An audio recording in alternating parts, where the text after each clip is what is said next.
Naked I came from my mother's womb, and naked shall I return. The Lord gave, and the Lord has taken away. Blessed be the name of the Lord.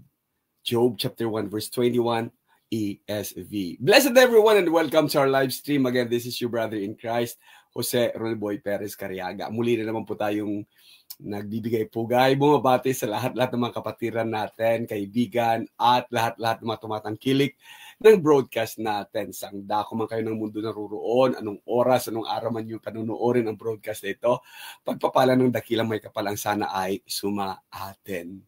And patuloy po tayo sa ating mga pag-aaral.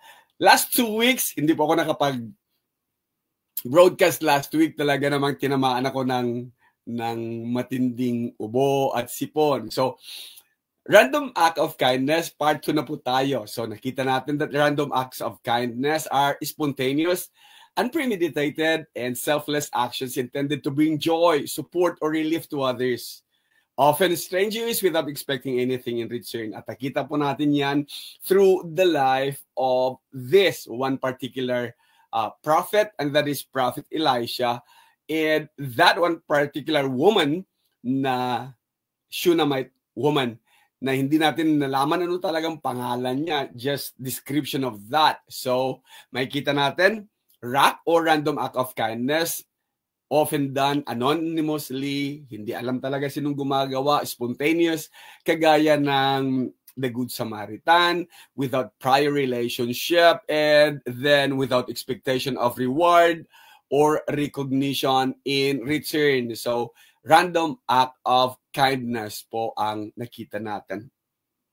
So, nakita natin that the random acts of kindness ay para sa mga recipient, kinakonsider ito na blessings or answered prayers. Or ito yung kasagutan doon sa unverbalized needs, implied needs, na hindi na kailangang sabihin pa verbatim.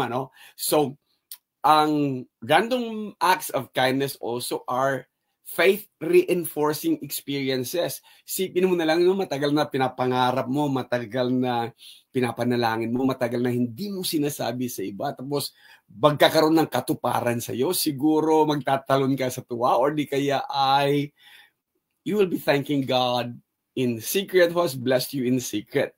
But basically talaga yung pananampalataya natin lalong magtumibay. What if? Pero what if? Yung blessings na yon, yung answered prayers na yon, yung unverbalized needs na yon, at saka yung faith-reinforcing experiences na yon, na naging dahilan ng hindi mabawasan talagang kagalakan and kagaya na sabi natin, faith-reinforcing experience na yan. What if bigla na lang tanggalin yun, Or what if bigla na lang mawala? So, mangyayari nito, blessings become burdens, or blessings become curses. At ito nga, makikita natin sa ating pagpapatuloy sa pag-aaral sa Shunammite woman na ito sa 2 Kings chapter 4. So, start po tayo ng verse 18 down, and we will be reading it from ESV. When the child had grown, he went out one day to his father among the reapers, and he said to his father, "Oh, my head, my head." The father said to his servant, "Carry him to his mother." And when he had lifted him and brought him to his mother, the child sat on her lap till noon, and then he died. And she went up and laid him on the bed of the man of God, and shut the door behind him, and went out. Then she called to her husband and said, "Send me one of the servants and one of the donkeys, that I may quickly go to the man of God and come back again." And he said, "Why will you go to him today? It is neither new moon nor Sabbath." She said, "All is well." Then she saddled the donkey, and she said to her servant, "Urge the animal on. Do not slacken the pace for me unless I tell you." So she set out and came to the man of God at Mount Carmel. When the man of God saw her coming, he said to Gehazi, his servant, "Look, there is the Shunammite." ran at once to meet her and say to her, "Is all well with you? Is all well with your husband? Is all well with the child?" And she answered, "All is well." And when she came to the mountain to the man of God, she caught hold of his feet, and Gehazi came to push her away, but the man of God said, "Leave her alone, for she is in bitter distress, and the Lord has hidden it from me and has not told me." Then she said, "Did I ask you, my Lord, for a son? Did I not say, 'Do not deceive me'?" He said to Gehazi, "Tie up your garment and take my staff in your hand and go. If you meet anyone, do not greet him, and if anyone greets you, do not reply, and lay my staff on the face of the child." Then the mother of the child said, "As the Lord lives, and as you live yourself live, I will not leave you." So he arose and followed her. Gehazi went on ahead and laid his staff on the face of the child, but there was no sound or sign of life. Therefore, he returned to meet him and told him, "The child has not awakened." When Elisha came to the house, he saw the child lying dead on his bed. So he went in and shut the door behind the two of them and prayed to the Lord. Then he went up and lay on the child, putting his mouth in his mouth, his eyes on his eyes, and his hands on his hands. And as he stretched himself upon him, the flesh of the child became warm. Then he got up again and walked once back forth in the house, and went up and stretched himself upon him. The child sneezed 7 times, and the child opened his eyes. Then he summoned Gehazi and said, "Call this Shunammite." So he called her, and when she came to him, he said, "Pick up your son." She came and fell at his feet, bowing to the ground. Then she picked her up and went out. 2 Kings 4:18-37 ESV. May the good Lord bless the reading. Random act of kindness. It would have been better doon sa 16 and 17 when the promise of a son was delivered, and when that faith-strengthening experience is realized, at masasabi ng Shunammite woman nito na hindi natutulog ang Diyos. Nakikita talaga ng Diyos. Naririnig talaga ng Diyos mga dalangin natin. And blessed be the name of the Lord. Yun talaga sasabihin natin.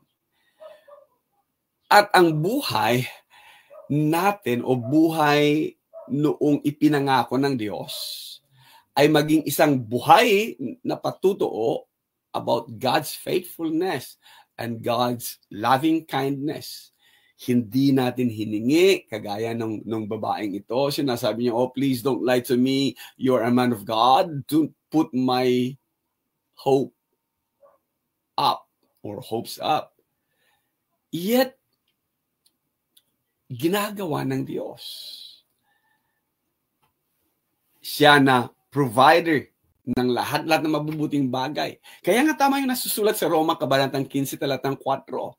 At nakikita ko that the purpose of this particular narrative concerning yung unang-una muna sa verses 1 in chapter 14, Elisha, tsaka yung widow, then Elisha and the Shunammite woman na nag-provide sa kanya ng random act of kindness, and then this time, yung nangyari sa kanyang anak.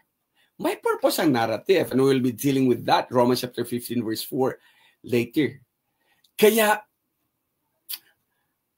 kung hindi sana Biblia ang binabasa natin, nung nangyari itong sinasabi niya sa verse 17, about that time, the following year, she gave birth to a son. Tapos na sana tayo doon.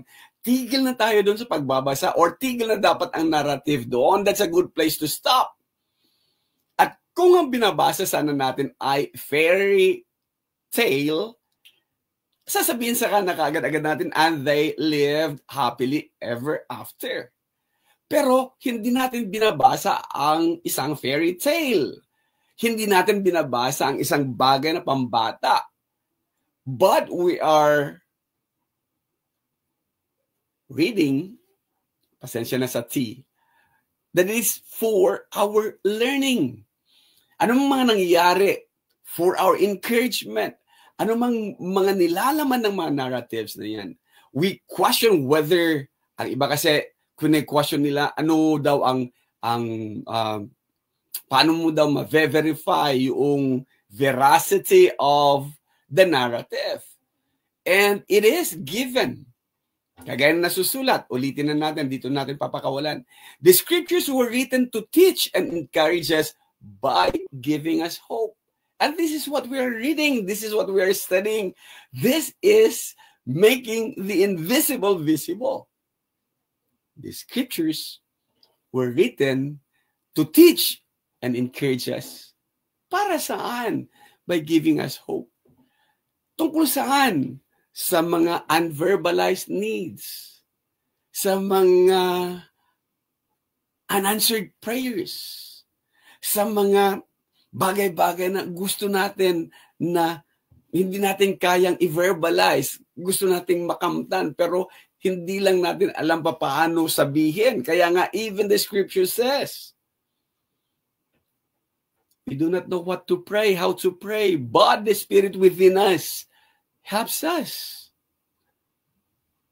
And this is what it is. When we read, we find encouragement. When we read, it is teaching us that those men and women way back or in the Bible had this.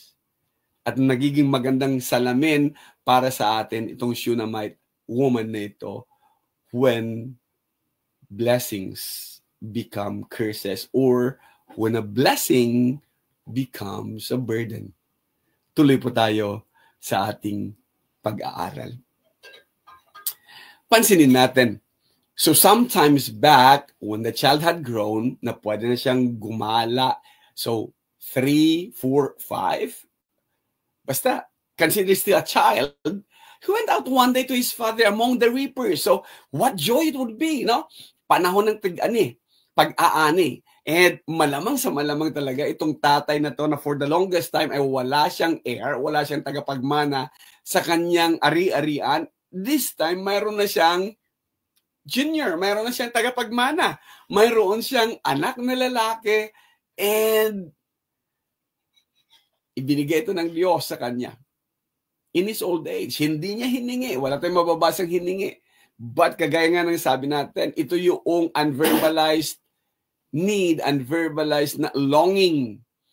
And here it is, legitimate heir. Bakit? Manang-mana sa tatay. Siguro yun ang sinasabi niya, no? Kaya nga, karamihan sa mga kalalakihan, karamihan sa mga tatay, gusto talaga magkaroon agad-agad ng anak na lalaki. Bakit? Kasi, tagapagmana. And this one is, kahit na bata pa, pinapakita that here is a child who shares his passion, who appreciates what he is doing. Marami sa atin ngayon at nakikita natin, no, pagka-farmer, pinanganak ka sa bukid o pinanganak ka sa Ilocano, naiyanak ka nga Manalon, hamo kaya ang agbaling Manalon, nagiging anak mo. Yan.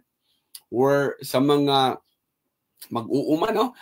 Dilit nato gusto nga mag-uumag hapon ta pagdako o pagdako sa atong mga anak may mag-uuma lang gihambol. So we think of things. But here is an old father who is looking down at his business, source ng kanilang blessings, ang kanilang mga pananim. And here is a son born out of his old age na sumusunod, sumasama doon sa kanyang ama. Walang pinagkaibayan doon sa tinatawag natin na career path, no? Career guidance. Ano ba dapat? Para matuto ang mga bata, dalhin natin sila kung saan nila gusto. Dalhin natin sila kung saan sila matututo. Ito gusto ko maging.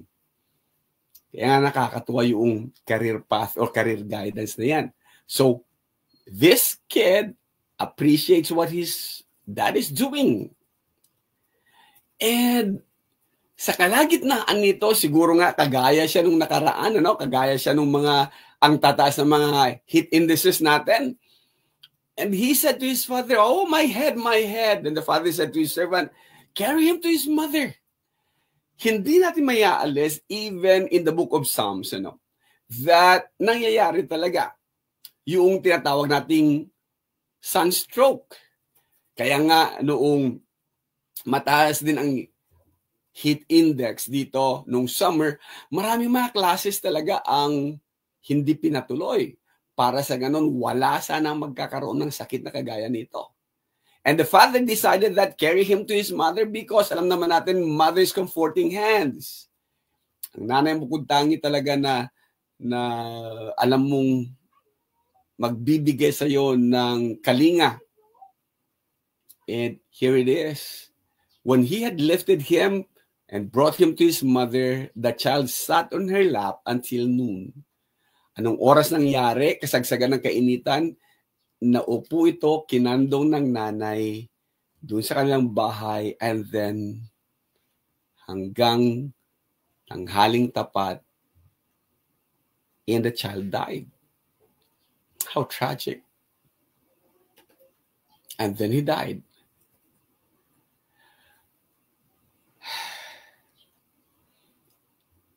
How would you react kung ikaw yung nasa kalagayan na ganito? Ang buhay na patutuo ng malasakit, pagpapala, pagkalinga ng Diyos, biglang mawawala sa isang iglap. Kandong-kandong mo kanina, tuwang-tuwa ka kaninang inaalagaan, biglang mawawala. Ang source ng kagalakan, family's pride and joy, na sinasabi mong this is God's blessing, mawawala. Ang inaasahan mo na magtataguyod sa iyo pagtanda mo, for this particular woman, lalo na matanda na yung kanyang asawang lalaki, yung nanay, wala siyang ibang aasahan, kundi ang kanyang anak na lalaki na magtataguyod sa kanyang pagtanda is gone. Anong gagawin mo?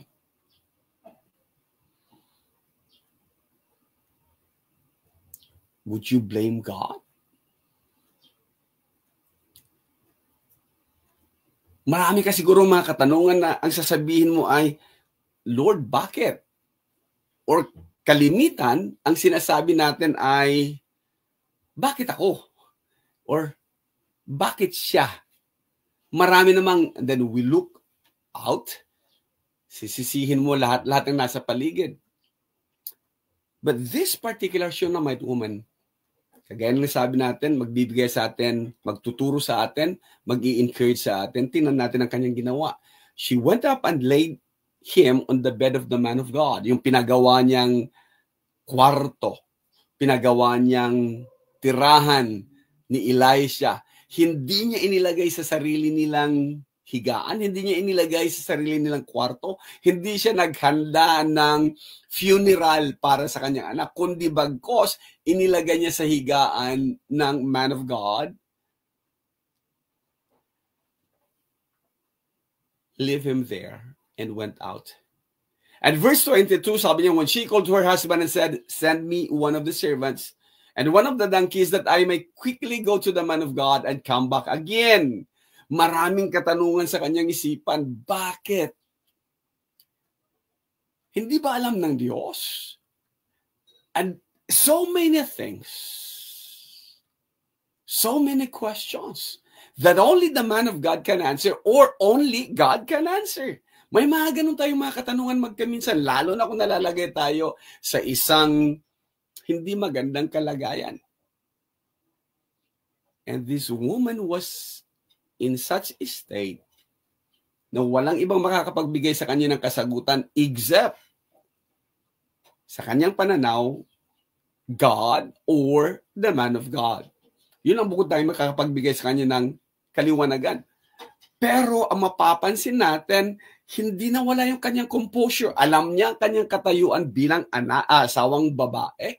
Alam niya kanyang katayuan na pupunta siya sa isang dako. This is grace under pressure.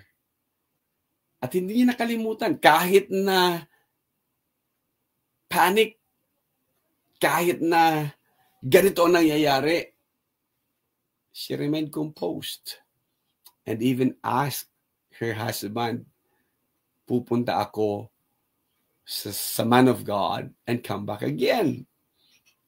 She asks her husband's permission na hindi kailangang sabihin in detail anong nangyayari.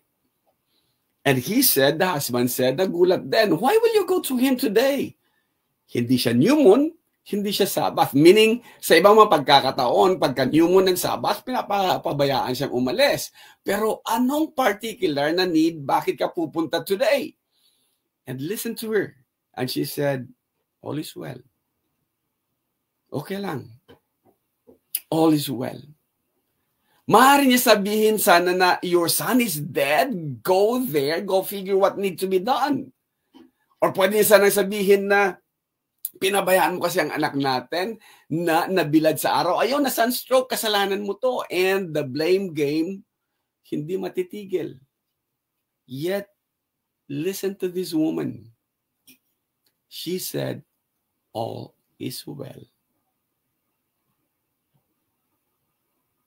What a woman. Maaring isa siya sa mga nameless name doon sa Heroes Hall of Fame, chapter 11 ng Hebrews. Na sinasabi doon, some women receive their loved ones back from the dead or back from death. And she's this. Ito mga heroes of faith na to, nabanggit siya, nabanggit ang Shunammite woman nito.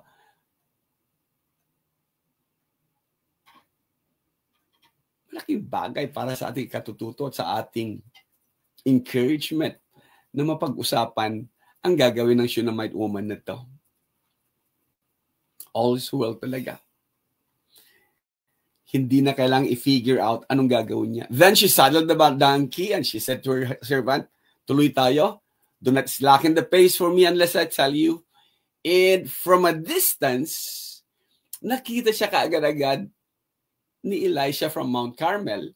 So, Elisha commanded Gehazi, look, there is a Shunammite. Run at once to meet her and say to her, is all well with you? Is all well with your husband? Is all well with the child? And she answered, all is well. The same thing. Yan ang prevailing, yan talaga ang nabuo sa kanyang isipan. All is well. Lahat. And hindi niya kailangang sabihin ang detalye, hindi niya sinabi ang detalye sa kanyang husband, hindi niya sinabi ang detalye kay Gehazi. She is determined to share her distress to no one except to the man of God. Yet, nakakatuwa ang kanyang disposition na sabihin, all is well. Maalala ko some years back, isa sa mga paborito ko talaga, and even up to now, yung kay Spafford, yung nangyari sa kanyang pamilya, na nilamon ng dagat on their way to New York. And noong time na papunta din si Spafford, sinabi sa kanya ng mga nasa barko, sabi niya, this is where lumubog yung pamilya mo at yung barkong sinasakyan nila. At nung ando dun nga naman siya, ang dagat is very peaceful sa Atlantic at naisulat niya na when peace like a river attendeth my soul. And he exclaimed, it is well with my soul. Or way back, almost a decade ago, Casting Crowns. Naglabas din sila ng awitan na sinasabing, I will praise you in this storm. Nasa pinagdadaanan niyang storm, I will praise you in this storm. Yan kagad-agad na sa isipan natin habang sinasabi ng babaeng ito, all is well with myself, with my husband, with the child. Reality, she's going through troubled times. Reality, ang anak na pinangako is there, lifeless, nasa kanyang higaan. And when she came to the mountain where the man of God is, she caught hold of his feet, and Gehazi came to push her away. But the man of God said, "Leave her alone, for she is in bitter distress." Oh, yung paghawak sa paanan talaga, no? Pagmamakaawa talaga yon. That's pleading. May kita natin yung assistance instinct. Si Gehazi, gusto niyang protektahan naman si Elisha. Hindi mo pwedeng gawin yan dito sa man of God because he will become ceremonially unclean pag nagkataon. So, he was about to push her away. So, balit sabi naman ng prophet, "Hey, leave her alone." Di mo ba nakikita? Body language pa lang, she is in bitter distress. And one more thing, humbling response siya talaga, "The Lord has hidden it from me and has not told me."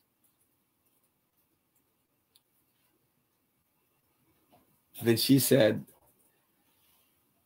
paano niya umpisahan ang increase? She started with, "Did I ask my Lord for a son? I did not. Did I not say, do not deceive me? Did I not say, wag mo akong bigyan ng pag-asa? Did I not?" And she could go on and on. By just saying this, naintindihan ka agad-agad ni Elisha that may nangyayari doon sa bata. Yung mga katanungan ng babaeng ito is mga katanungan bukod tanging Diyos lang nakakaalam ng kasagutan, at maging si Elisha, alam niya na may nangyari dun sa bata, subalit hindi niya alam exactly what it is. So, inutusan niya si Gehazi to go ahead.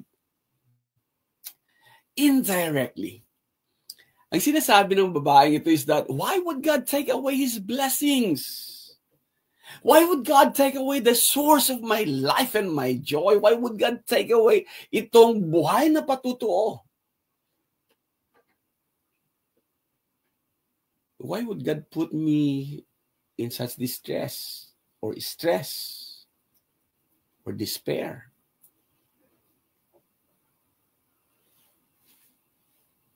So Elisha said, "Tie up your garment, take my staff in your hand and go. If you meet anyone, wag mo siyang babatiin. Pagka may bumati sa'yo, wag mo sasagutin. And lay my staff on the face of the child." Thinking like, siguro kagaya ni Moses, yung tungkod niya na pwede maging ahas, yung tungkod niya na pwede niyang hatiin ng Red Sea, na may power yung tungkod. Whatever that means. Yet the mother said, "As the Lord lives and as you yourself live, I will not leave you." Hindi talaga kita iiwan, samahan mo ako doon. So he arose and followed her. Nothing's changed today. Tanungin mo ang sino mang pastor, sino mang ministro, sino mang manggagawa, kapag ka talaga ang mga kapatiran o sino mang lumapit sa iyo may pangangailan at ganito katindi ang kinasasadlakang sitwasyon, yung presensya ng ministro, ng manggagawa, ng pastor is enough. Ang hindi nga lang nakikita ng mga karamihan sa mga kapatiran, karamihan sa mga members is that yung extent we live everything. Talagang binibitawan mo lahat-lahat upang damayan, samahan lang ang one particular believer na shaken sa kanyang pananampalataya and just being there. Ito yung extent na ginagawa ng mga workers. Ito yung extent na ginagawa ng men of God of all ages, ano? Kaya matututo din tayo dito, matututo din mga manggagawa dito. Ang ilan kasi is magdadahilan, busy ako eh. Ang ilan may iba akong gawain. But this one, ang sinabi niya, "I will not leave you."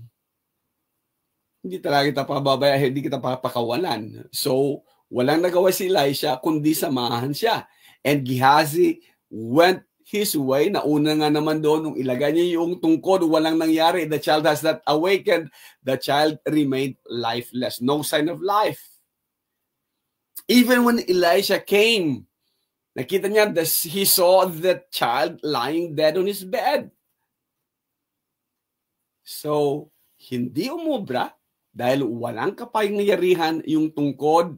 Hindi nasa tungkod ang kapangyarihan. Ang tungkod, ang kapangyarihan ay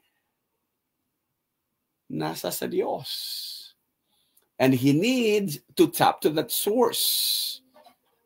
So he went in, shut the door behind the two of them, and prayed to the Lord. Realization din. Realization din natin magkaminsan, okay na po yun sis. Dalhin nyo sa hospital, we will be praying for them. Okay na rin po yun. Dalhin nyo doon, emergency, dalhin nyo doon, and we will be praying for them.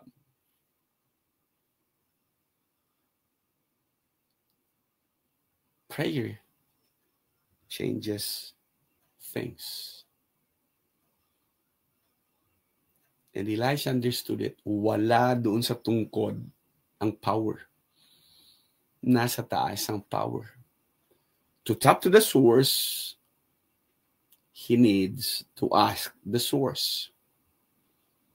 So, shut the door behind them, and he started praying. Then he went up and lay on the child, putting his mouth on his mouth, his eyes on his eyes, and his hands on his hands. And as he stretched himself upon him, the flesh of the child became warm. Kung ilang oras ang papunta doon sa Mount Carmel, ilang oras pabalik, so yung lifeless bunny talaga, malamig na. Then he got up again and walked once back and forth in the house. Iniisip niya, bakit hindi pa rin gumagaling? And went up and stretched himself upon him again and again. And this time the child sneezed 7 times. And the child opened his eyes. Alam niyo ba na yung pagbahing o yung sneezing, kaya natin nasasabing, bless you. Kasi, paniniwala nila that it is God's blessing. It is a sign of life. It is also one way of pagka you sneeze, humaching, it clears out yung mga bagay-bagay na nasa head. Di ba masakit ang ulo natin kapag hindi ka naka-sneeze, nakabahing talaga. And doon ang galing yung pagka may bumahing, we say, bless you. And the child opened his eyes. Then he summoned Gehazi, yung kanyang assistant, and said, call the Shunammite. So he called her, and when she came to him, he said, pick up your son. Nasaan kaya yung tatay at this time? Could you picture out itong Shunammite woman na to, na hindi niya maipakita talaga openly yung kanyang grief, yung kanyang sama ng loob, or yung kanyang nararamdaman na mawalan ng anak. And yung anticipation na sana bigyang daan ng Diyos, na sana yung kanyang pananampalataya, paniniwalan na ibabalik sa kanyang anak is there, yet hindi natin maialis talaga that yung possibility na hindi babalik is greater than yung possibility na babalik. Kaya nga, ang totoo niyan, whenever we have loved ones na nasa hospital, ang pinakaayaw talaga nating idalangin is that your will be done and not ours.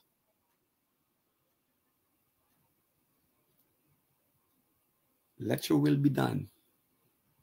Kasi ang gusto natin mangyari, yung kalooban natin mangyayari, kalooban natin masusunod. Pinakamahirap talaga sabihin is, Lord, your will be done. All is well with me.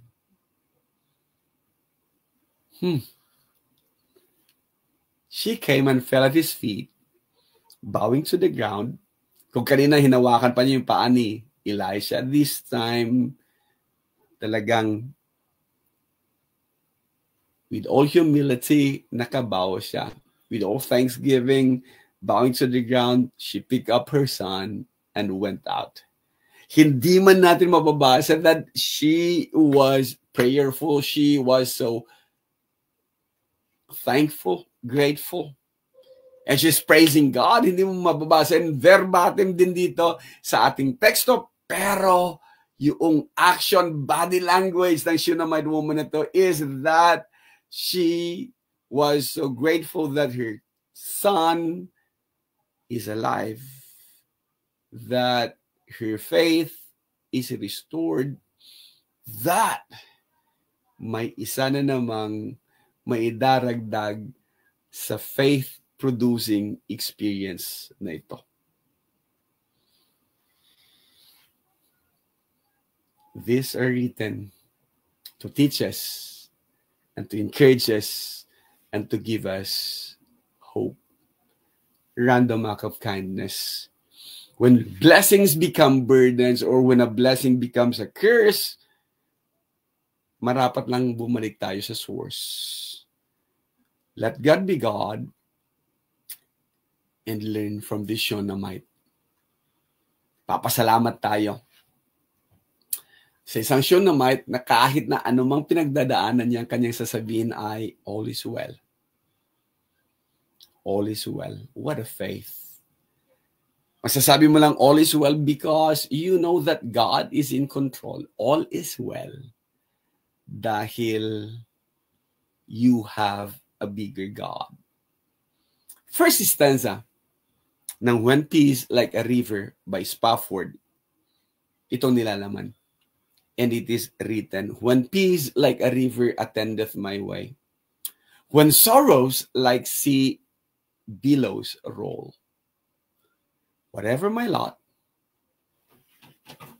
God has taught me to say, it is well.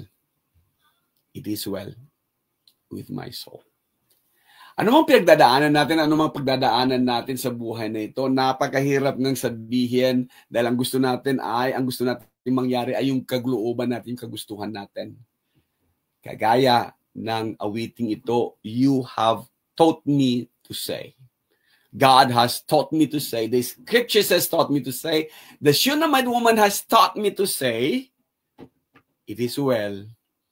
It is well with my soul. Blessed day, everyone, and thank you again for watching. Thank you again for being with us. Again, this is your brother in Christ, Jose Reboy Perez Cariaga, nagpapasalamat at nagsasabi, pagkalooban sana tayo ng Panginoon ng magandang pangatawan upang sa gayon, tuloy-tuloy po ang broadcast natin. Salamat.